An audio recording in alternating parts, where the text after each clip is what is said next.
জয় গুরু। অমৃতজ্ঞান চ্যানেলে সকলকে জানাই আমার ভালোবাসা। জীবনে দুজন মানুষকে কখনো ভুলে যেও না। এক, যে তোমাকে জিতিয়ে দেওয়ার জন্য সব কিছু হারায়, তিনি কে? আমাদের বাবা। যে তোমার সকল কষ্টে তোমার পাশে থাকে, তিনি কে? আমাদের মা। তাই এই দুজন মানুষকে কখনো ভুলে যেতে নেই জীবনে। আমরা আজকাল মা বাবাকে ভুলে গিয়ে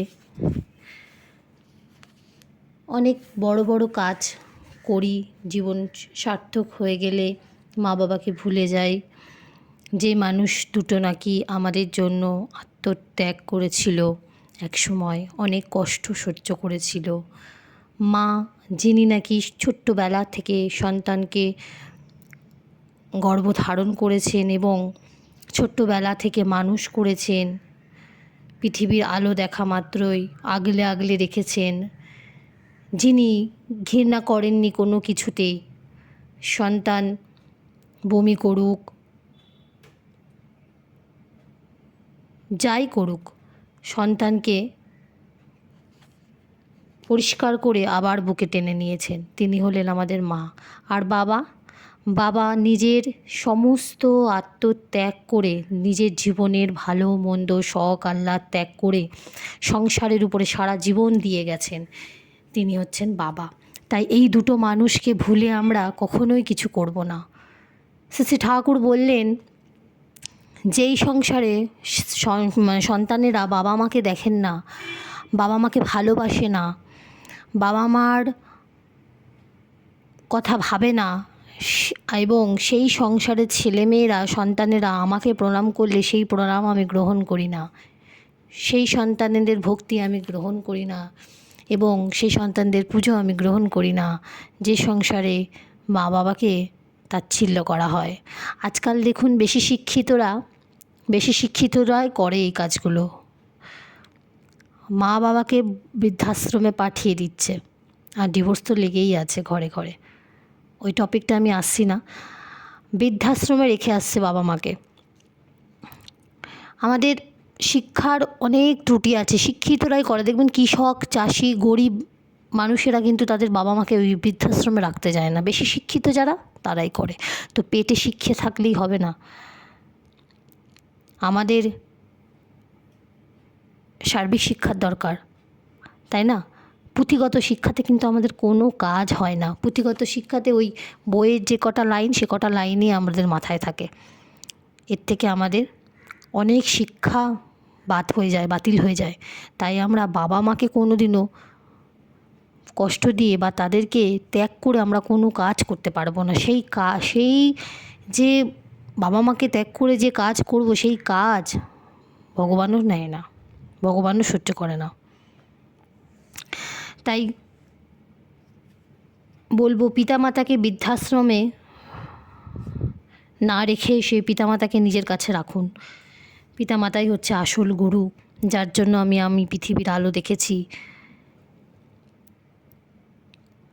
সমস্তটাই পিতামাতার উপরে আমার নির্ভর করছে।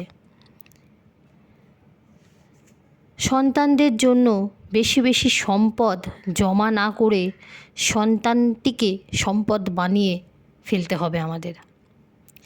সন্তানদের যেমন বাবা মার প্রতি কর্তব্য থাকে, তেমনি আমাদের কি করণীয়? আমরা সন্তানদেরকে সম্পদ বানিয়ে ফেলব। যে সম্পদ আমার ভবিষ্যতের সম্পদ।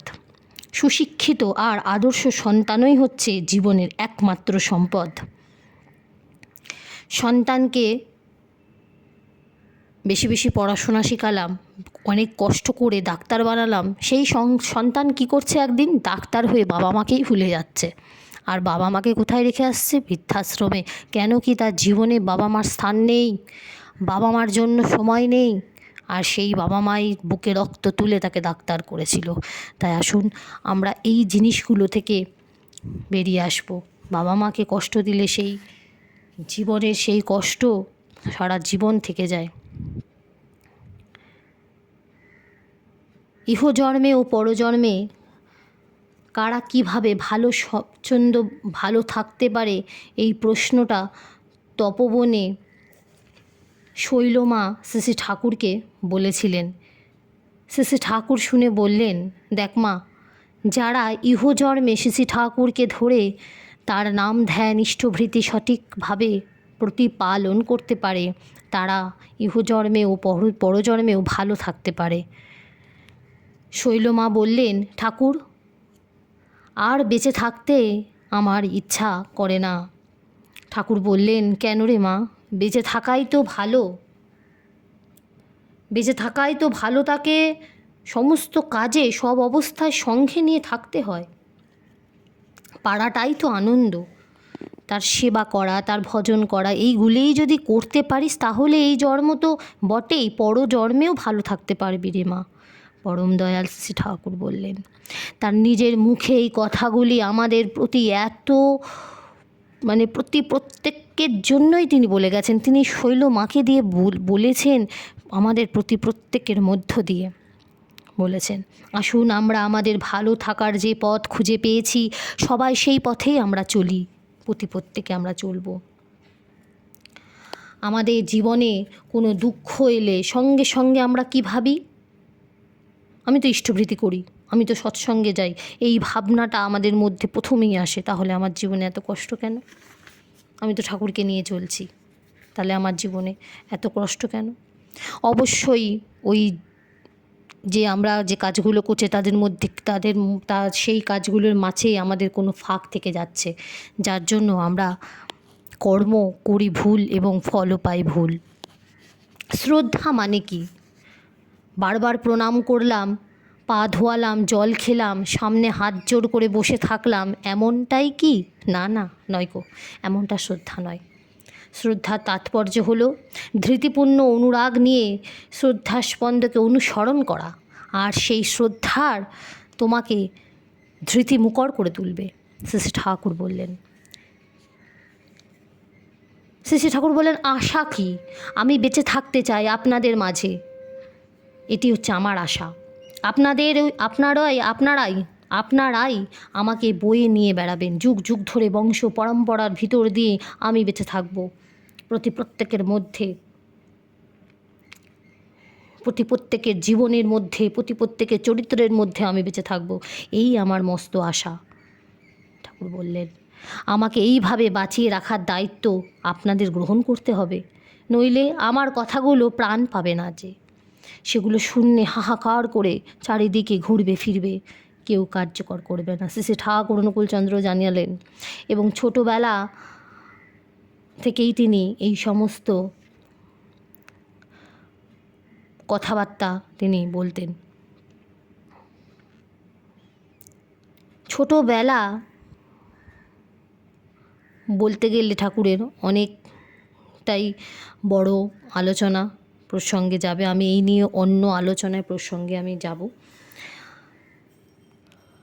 আমি আরেকটি ঘটনা বলছি। এই ঘটনাটি শ্রী বড়মার সেবা করতেন তিত্তিরিদি, তিনি, আমার এই ঘটনাটি আমার বাবার মুখে শোনা। তিনি বালবিধবা ছিলেন। একবার তিনি কি করেছিলেন, শিবরাত্রির দিনে তিত্তিরদি উপোস করেছিলেন। সন্ধ্যাবেলায় দেওঘরের নন্দন পাহাড়ে গিয়ে শিব পূজা করে এসেছেন তিনি। তো সন্ধ্যের পর এসে যখন শ্রী ঠাকুরকে প্রণাম করেছেন, আর ঠাকুর বললেন কি, তিত্তিরদিকে বলছেন ঠাকুর যে, চা খেয়েছিস? তিত্তিরদি বলছে, না, আজ আমি উপোস করে আছি। শ্রী ঠাকুর আদেশ করলেন, যা চা খেয়ে গিয়ে।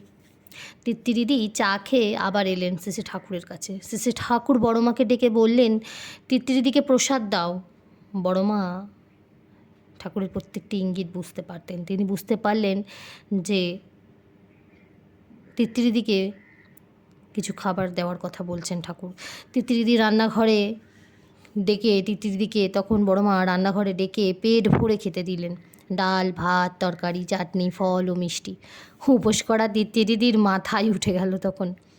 পরম তৃপ্তি করে খেয়ে শ্রী ঠাকুরের কাছে এলেন যখন তিত্তিরিদি, শ্রী ঠাকুর তার দিকে তাকিয়ে রহস্যপূর্ণভাবে দৃষ্টি করে, মানে রহস্যপূর্ণ দৃষ্টিভাবে তাকিয়ে তখন আমাদের ঠাকুর হাসছেন, বললেন, আমার বাবার নাম শিবচন্দ্র চক্রবর্তী, তুই আবার কোন শিবরাত্রি করবি?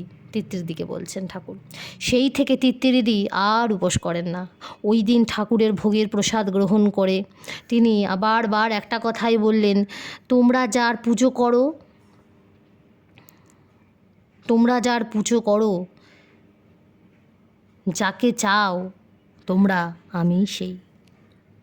ঠাকুর প্রত্যেকটা ঘটনার মধ্য দিয়ে আমাদেরকে বুঝিয়ে দিয়ে গেছেন নানান কথা আমরা বুঝতে পারি না, বুঝতে হবে আমাদের, এবং প্রত্যেকটা কথার যে মানে সেগুলোকেও আমাদের বুঝে চরিতার্থ করতে হবে। ভক্তি যখন ভোজনে প্রবেশ করে, ভোজন তখন কি হয়? ভোজন তখন প্রসাদ হয়ে যায়, তাই না? ভক্তি যখন ভোজনে প্রবেশ করে, ভোজন তখন প্রসাদ হয়ে যায়। ভক্তি যখন ক্ষুধার্তে প্রবেশ করে, ক্ষুধা কি হয়? ব্রত হয়ে যায়। আর ভক্তি যখন জলে প্রবেশ করে, সেই জল চরণামৃত হয়ে যায়। আর ভক্তি যখন যাত্রাতে প্রবেশ করে, যাত্রা তীর্থযাত্রা হয়ে যায়। কথাগুলো কত সুন্দর ঠাকুর বলেছেন।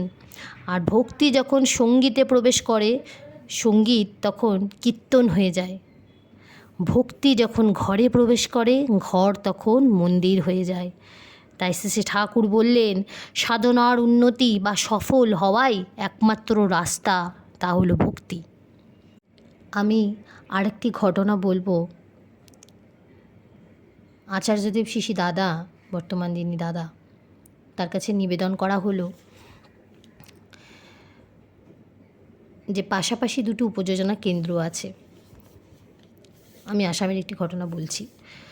দাদা বললেন, এক দাদা বলছেন আচার্যদেব শিশি দাদাকে, যে পাশাপাশি দুটি উপযোজনা কেন্দ্র হয়ে গেছে, তো কি করা যায় দাদা? দাদার কাছে প্রশ্ন রেখেছেন তিনি। তো দাদা জানাচ্ছেন সেই উত্তরে, একটি বাচ্চা মেয়েকে পাওয়া গেছে, বুঝলে? দাবিদার দুজন মা। রাজার কাছে বিচার চাওয়া হলো। রাজা বললেন, মেয়েটির হাত ধরে, মেয়েটির দুই হাত ধরে দুজনে টানবে, যে টেনে নিজের কাছে নিয়ে নিতে পারবে মেয়েটিকে, তার হবে মেয়েটি। যখন হাত টানা শুরু হলো, আসল মা যিনি, মেয়ের কষ্ট দেখে কি করলেন? হাতটি তার ছেড়ে দিলেন। সেই মা ভাবল, মেয়ে আমার কষ্ট হচ্ছে। রাজামশাই বললেন, যে মা হাত ছেড়ে দিয়েছে, মেয়েটি হচ্ছে তার। তেমনি উপযোজনার মধ্যে ঠাকুরকে যে ভালোবাসে, উপযুক্ত প্রমাণ দিয়ে তাকেই উপযোজনার দায়িত্ব আপনারা দেওয়া উচিত। শ্রী ঠাকুরের প্রতি যার নিঃস্বার্থ ভালোবাসা, উপযোজনা কেন্দ্রটি তার উপরে অর্পণ করবেন। কত সুন্দরভাবে বুঝিয়ে দিচ্ছেন উদাহরণের মাধ্যমে, যাতে আমাদের অসুবিধা না হয় বুঝতে। কারণ ওই যে রাজামশাইয়ের কাছে যে বিচারটি গেছে, রাজামশাই কী করলেন? হাত ধরে টানাটানি করতে বলে। তো বাচ্চা শিশু, তার হাত ধরে টানলে তো তার ব্যথা লাগবে না? তার আসল যিনি মা, তিনি কি করলেন? হাতটি ছেড়ে দিলেন, যে আমার শিশুর লাগবে, ওই হাতটি আমি ছেড়ে দিই। নকল যিনি, তিনি কিন্তু হাত ধরে টেনে যাচ্ছে। তাই আমাদের ওইভাবে বুঝিয়ে দিলেন ঠাকুর, আচার্যদেব শিশি দাদা, যে কিভাবে আমরা কি করব, উদাহরণের মাধ্যমে তিনি বুঝিয়ে দিলেন। আজ আচার্যদেব শিশি দাদা, তার মাধ্যমে আমাদের ঠাকুর বর্তমানে তার শরীরের সুপ্ত থেকে তিনি জ্যান্ত, তিনি নিরন্তন, কথাটি আমরা সবাই শুনেছি। তাদের মাধ্যমে আমরা ঠাকুরের যে কথা, অমৃত বাণী শুনতে পারি, পরম পাওয়া এটি আমাদের।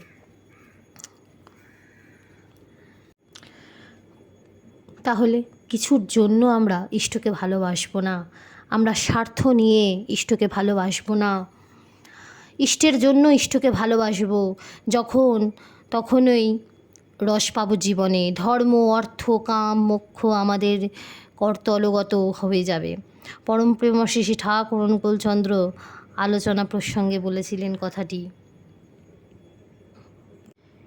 ইষ্টকে নিয়ে চলতে গেলে আমাদের যে কাজগুলো করণীয় সেই কাজগুলো আমরা প্রত্যেকে করার চেষ্টা করব।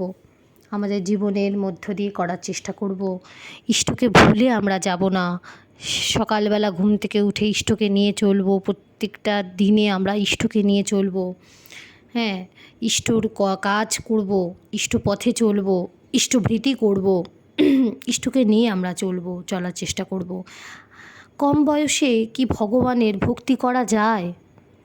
কম বয়সে কি ভগবানের ভক্তি করা উচিত? জানেন কেউ কম বয়সে কি ভগবানের ভক্তি করা উচিত?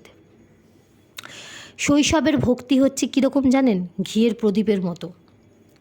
দেখবেন ঘি কিন্তু আমরা প্রদীপে বেশি দিই না, শৈশবের ভক্তি হচ্ছে এটা। আর যৌবনের ভক্তি হলো কেমন?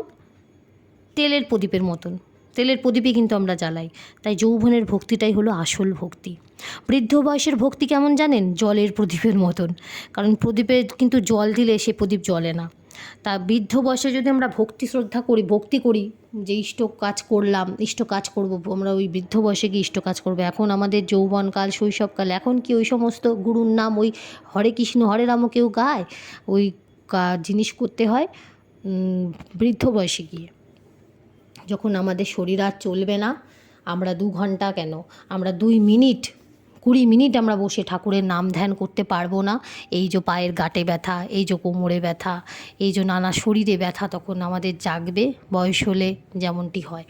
তা তখন আর কি করে আমরা ওই হরে কৃষ্ণ হরে রাম বা গুরুর নাম করব? কেউ যদি ভাবে এখন কি হবে ভক্তি করে, ভক্তি করার সময় হলো বয়সকালে, কতদিন বাঁচবো আমরা কিন্তু কেউ জানি না। কেউ বলতে পারি কি আমরা কতদিন বাঁচবো? কারণ আমরা ভগবানের ঘরের ভাড়াটে, এটি মনে করতে হয়। আমরা ভগবানের ঘরের ভাড়াটে। এই ঘর মালিকের কোনো চুক্তিপত্র কিন্তু থাকে না। মাঝরাতেও ঘাড় ধাক্কা দিয়ে বের করে দিতে পারে। এই যে আজ রাতে আমি চোখ বন্ধ করলুম, এই চোখ সকালবেলা কিন্তু নাও খুলতে পারে। কারণ ওই ঘুমিয়ে যে কত মানুষের প্রাণ ত্যাগ হয়ে যেতে পারে সে খালি একমাত্র ভগবান ঈশ্বর ছাড়া কেউ জানেন না। তাই ঘুমানোর আগে আমরা জানি না আমাদের কাল সকালটা আমরা দেখব কি না। তাই গুরুর নাম আজই করুন, কাল করব, ভবিষ্যতে করব, বয়সকালে করব, বৃদ্ধাকালে করব। আমাকে অনেকে বলে যে তুই এই বয়সে ঠাকুরের নাম করছিস, কি ঠাকুরের নাম ধ্যান করি। এখন এসব কেউ শোনে না রে, এখন ঠাকুরের কথাবার্তা কেউ শোনে না। যারা শোনার তারা ঠিক শুনবে ঠাকুরের কথাবার্তা। আমরা এইভাবেই বড় হয়েছি। আমার পরিবার আমাকে এই শিক্ষা দিয়েছে, আমার মা বাবা আমাকে এই শিক্ষা দিয়েছে, এবং শিক্ষাটা হচ্ছে সেইখানেই। হ্যাঁ, সব শিক্ষা আমাদের থাকা উচিত একদম, কিন্তু গুরুকে ফেলে আমি মনে করি না কোনো শিক্ষা হয় বড়।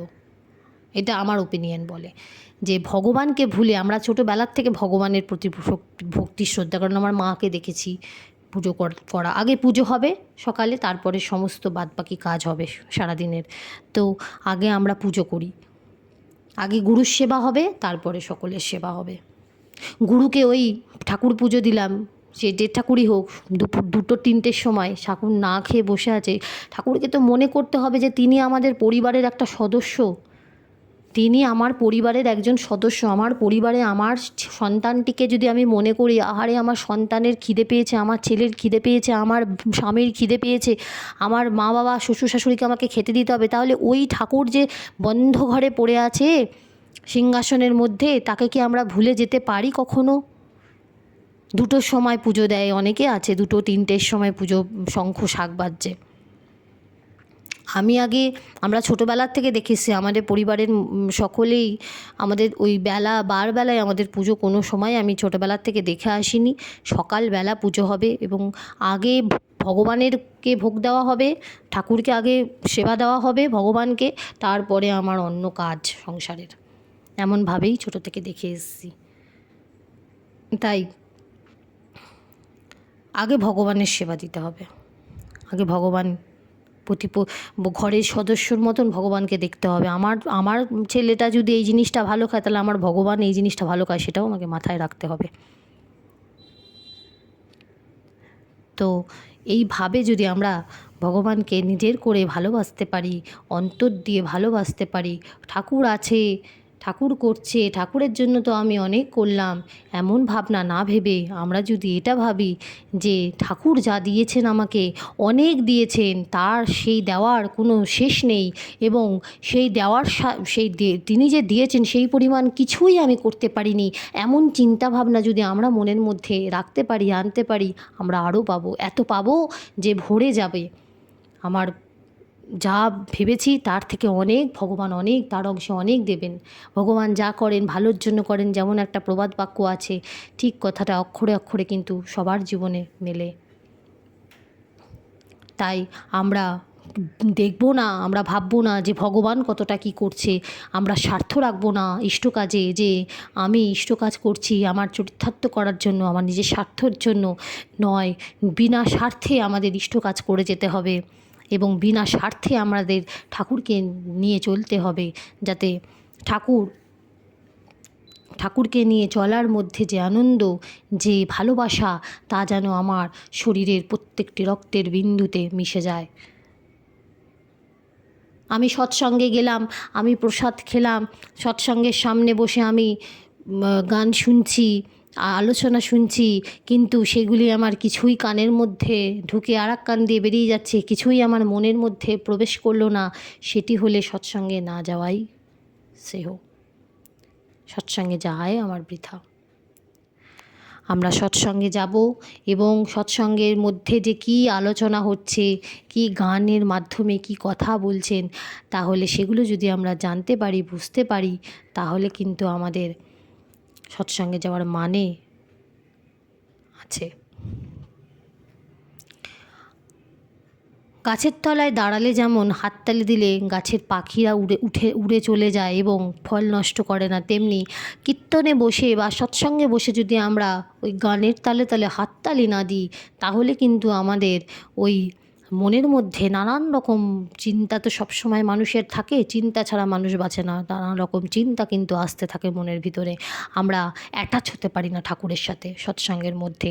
আমরা এমনভাবে সৎসঙ্গের মধ্যে অ্যাটাচ হব, ওই 2 ঘন্টা, ওই 1.5 ঘন্টা এমনভাবে আমরা সৎসঙ্গের মধ্যে অ্যাটাচ থাকব যে ঠাকুর যেন তিনি আমার সামনে বসে আছেন, এমনভাবে ভাবতে হয়। আমি গান করলাম, গানটা মুখস্থ করে দিয়ে চলে গেলাম, মুখস্থ বলে চলে গেলাম না। গান আমরা গাই কীরকমভাবে, নিজের মনের থেকে ভাব ভক্তি এনে, যে আমাদের ঠাকুরের প্রতি যে শ্রদ্ধাঞ্জলি, তা আমরা নিবেদন করি গানের মাধ্যমে।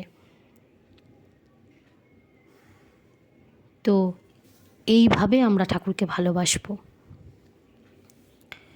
ঠাকুরকে ভালোবাসার মধ্যে দিয়ে যে আনন্দ, তা পরম তৃপ্তি বলে শেষ করা যায় না।